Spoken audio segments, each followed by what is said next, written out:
देखी एगो पतो जब सास ओकरा से कहत दिया कि तू ससुरारी में आयल बड़ू तनी निमन से रह, कपार पर आँचर लेके रह, तो वह पतोहिया कहत दिया अपन सास से कि जब हमरा के पूरा घर परिवार देखिए ले बा तब केकरा खातिर लुकाई। तो वह बड़ा भाव से कहत दिया कि सबके हो देखा ले बा। हेलो, सबके हो देखा ले बा अजरा में निहार के, तब का हम चलिए सासू, तब का हम चलिए सासू आचर संभार के, तब का हम चलिए सासू आचर संभार के, तब का हम चलिए सासू। सबके हो देखा ले बा, सबके हो देखा ले बा अजरा में निहार के, तब का हम चलिए सासू, तब का हम चलिए सासू साड़ी संभार के, तब का हम चलिए सासू साड़ी संभार के, तब का हम चलिए सासू।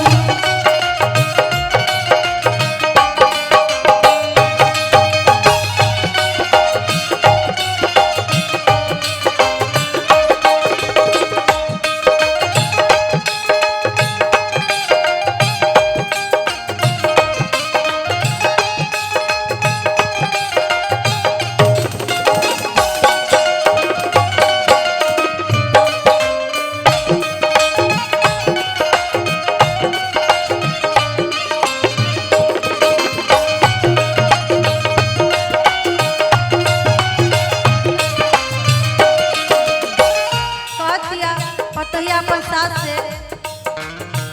इहे नु जरूरी मजबूरी कहाला,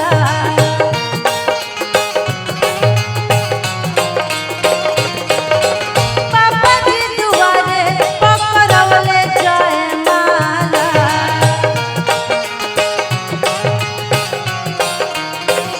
इहे नु जरूरी मजबूरी कहाला,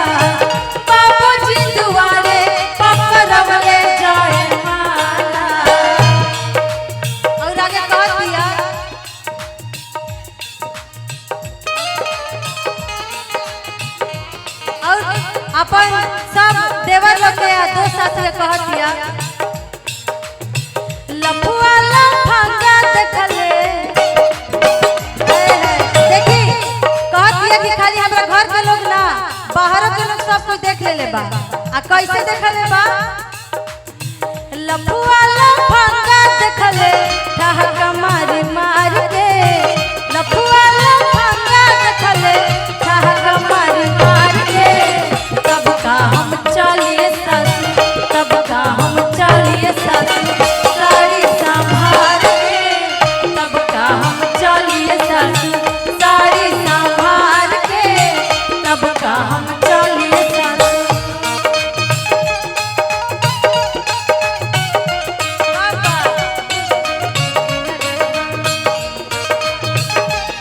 नहीं माँ जब बरतनवा दहेज देके किनले बानी, तहरा के सजनवा दहेज देके किनले बानी, तहरा के सजनवा दहेज देके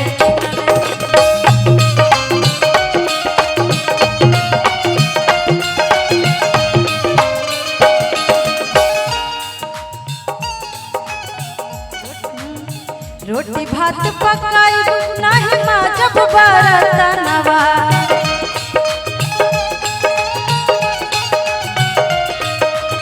रोटी भात पकाई नहीं माँ जब बरतनवा दहेज देके किनले बानी,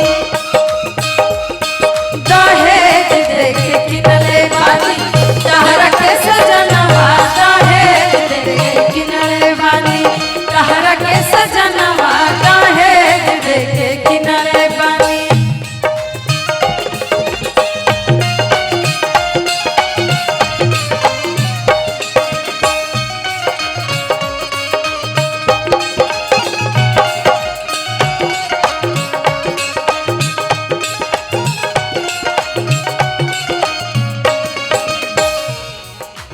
टाटा सुमो मिलल दहेज में अंगूठी कन्या दान घड़ी